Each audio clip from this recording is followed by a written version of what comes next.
안녕하세요. 마미오분입니다. 오늘은 지난번 공지드렸던 Q&A를 한번 진행해 볼게요. 질문을 많이 주셔가지고 감사해요.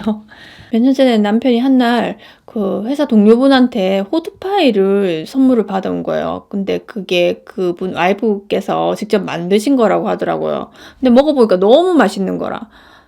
사실 저는 그때까지만 해도 집에 있는 그 아파트에 빌트인 오븐 있잖아요. 그게 뭐 그냥 후라이팬 쌓아놓고 뭐 이런 용도로 썼거든요. 집에서 뭐 과자를 만든다거나 뭐 쿠키를 굽는다거나 빵을 만든다는 거는 생각도 안 하고 살았어요. 뭐 그거 다 사 먹는 거지 이렇게 생각했는데 그거 먹어보니까 너무 맛있어서 이거를 나도 한번 해봐야 되겠다 이런 생각이 드는 거예요. 그래서 오븐을 켜고 이제 베이킹을 하기 시작했죠. 그때까지만 해도 이렇게 유튜브가 활성화되지가 않았거든요. 그래가지고 그때는 대부분 이제 블로그 검색해가지고 만들고 했는데 기본 지식이 없다 보니까 막 이거 설탕이 왜 이렇게 많이 들어가라? 이러면서 혼자 설탕 막 줄여버리고 공정도 막 귀찮으면 막 바꿔서 하고 막 그랬거든요. 그러니까 결과가 어떻겠어요? 참담했겠죠. 참담한 결과를 이제 가지고 이거 베이킹 나하고 안 맞나? 이렇게 생각을 했었는데 때마침 이제 저희 그 동네에 여성회관에서 그 제과제빵 기능사 과정을 모집을 하고 있더라고요. 그래서 그럼 한번 제대로 배워보자. 이런 마음이 들어가지고 애들 학교 보내놓고 막 후다닥 가가지고 이제 접수를 했어요. 접수해가지고 그 과정이 아마 6개월 과정이었을 거예요. 6개월 동안 이제 제과제빵 과정 수료하고 자격증도 취득을 하고 그래. 사실 그 제과제빵 자격증 과정 레시피가 맛이 없거든요. 그래가지고 책 보면서 공부하고 또 유명하신 셰프님들 원데이도 듣고 제빵 뭐 과정 코스도 수료를 하고 이렇게 시간이 지났어요. 그러다 보니까 이제 실패도 하고 뭐 하다 보니까 저만의 노하우라는 게 생기더라고요. 그렇게 해서 이제 이렇게 유튜브까지 진행을 하게 되었습니다. 유튜브를 시작한 계기는 처음에는 동생이 먼저 유튜브를 시작을 했어요. 그래서 언니야 유튜브 한번 시작해봐라 이러는 거예요. 근데 저는 그때까지만 해도 사실 저희 애들 유튜브 많이 보고 이러면 막 혼냈거든요. 근데 그 얘기를 듣고 이제 저도 이렇게 검색을 해보니까 베이킹 관련 그런 유튜브도 많고 외국 채널들도 많고 그렇더라고요. 보면서 느낀 게 좀 예쁘면서 그런 것들 흥미 위주의 채널들은 많고 근데 사실 제가 주부다 보니까 애들 학교 갔다 와서 간식으로 줄 수 있는 거 아니면 집에 있는 재료 복잡하지 않은 재료 이렇게 하는 채널은 없더라고요.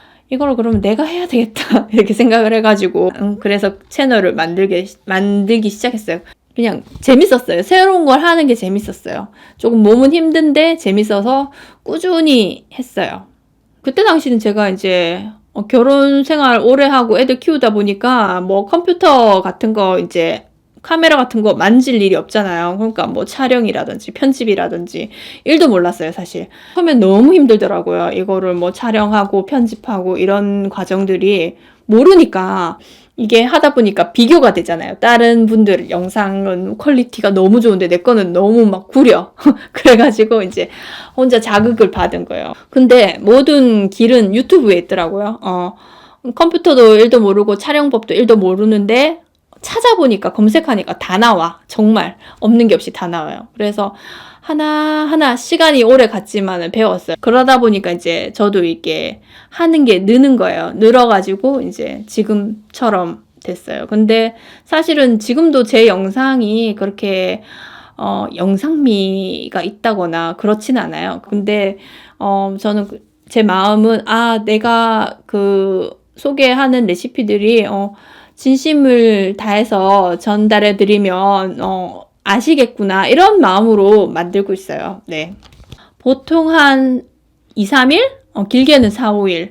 제가 보통 일주일에 한 2개 정도는 업로드를 하려고 하는데 조금 사실은 많이 힘들어요. 왜냐면은 제가 애들 케어하면서 집안 일해가면서 해야 되는 짬짬의 시간을 활용을 해야 되니까.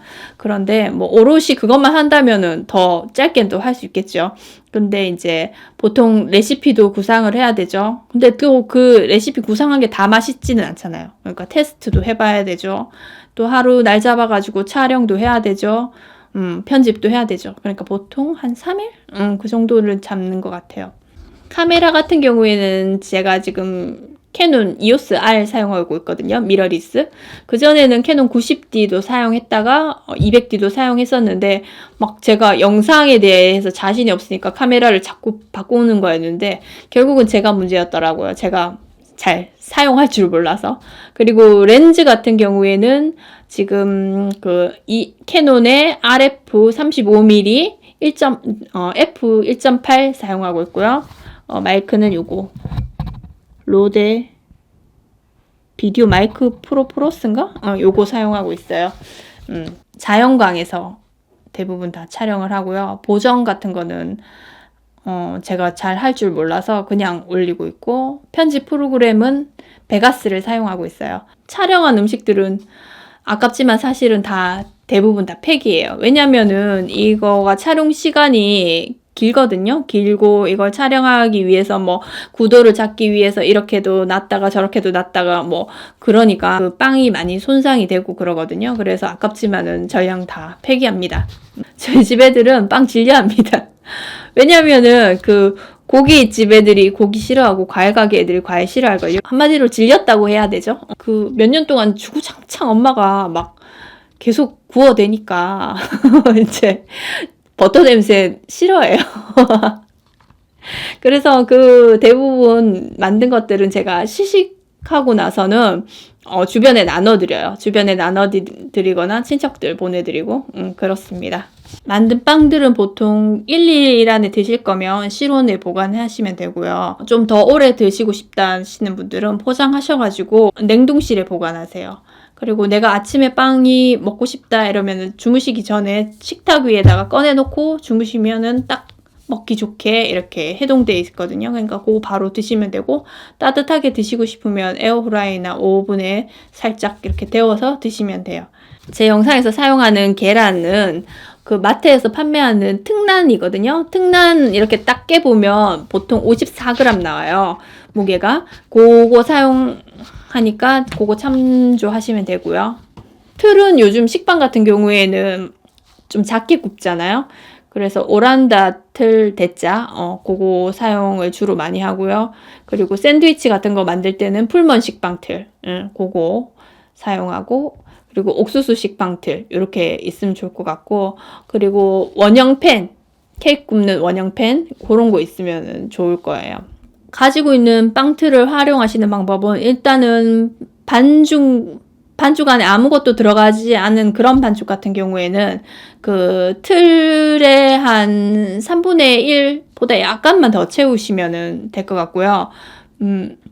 안에 뭐 여러 가지 재료를 넣은 반죽이 있잖아요. 뭐 밤식빵이라든지 아니면 뭐 건포도 식빵 같은 그런 경우에는 제가 봤을 때는 틀 높이의 한 2분의 1? 요렇게 팬닝을 하시면 거의 맞아 떨어지는 것 같아요.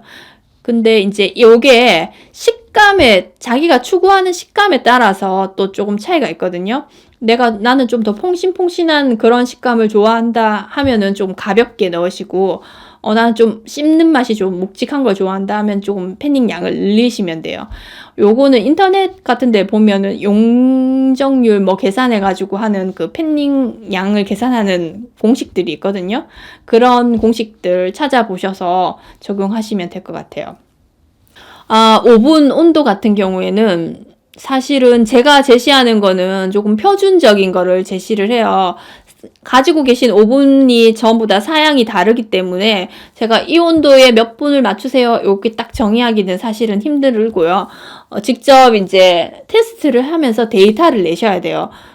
내가 요 크기의 빵을 구웠을 때 요 요 정도 온도였을 때 구움색이 잘 나고 맛있게 익었더라. 뭐 이런 데이터가 있을 거 아니에요. 그러니까 그거를 제가 제시해 드리는 걸 기준으로 플러스 마이너스, 뭐 온도도 플러스 마이너스 해보시고 시간도 플러스 마이너스 해보시면 돼요.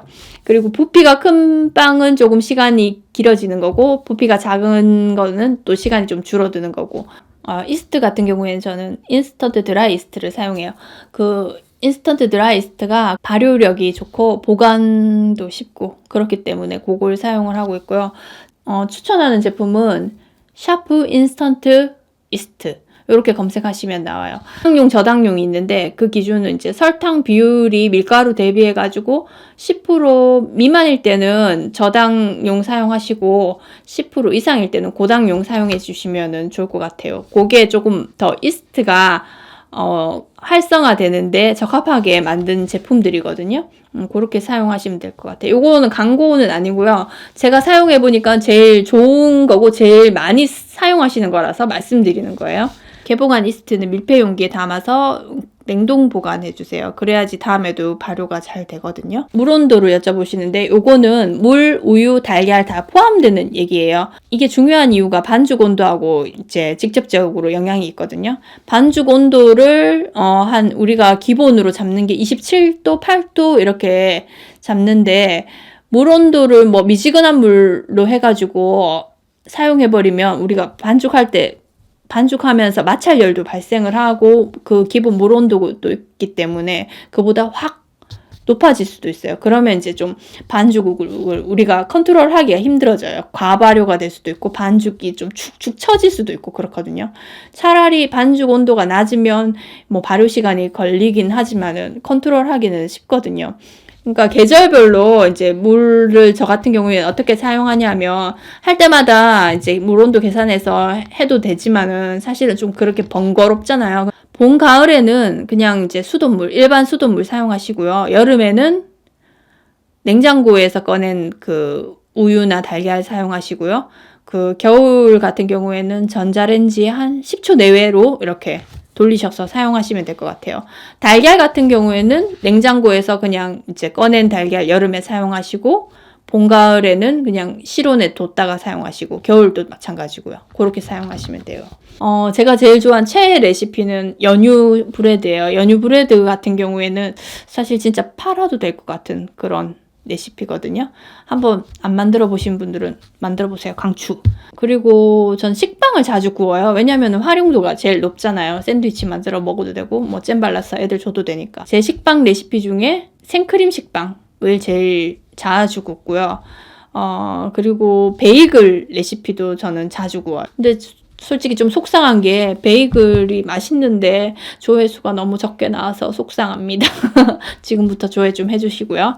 저는 발효는 대부분 다 실온에서 하고 있고 우리 집이 좀 너무 춥고 발효가 잘 안 돼 이런 분들은 전자레인지 안에다가 머그컵에 물 한 잔 넣고 한 5, 6분 돌리세요. 그러면은 따뜻해지고 습기가 생기겠죠? 거기다가 이제 그 반죽을 넣고 발효를 해주세요.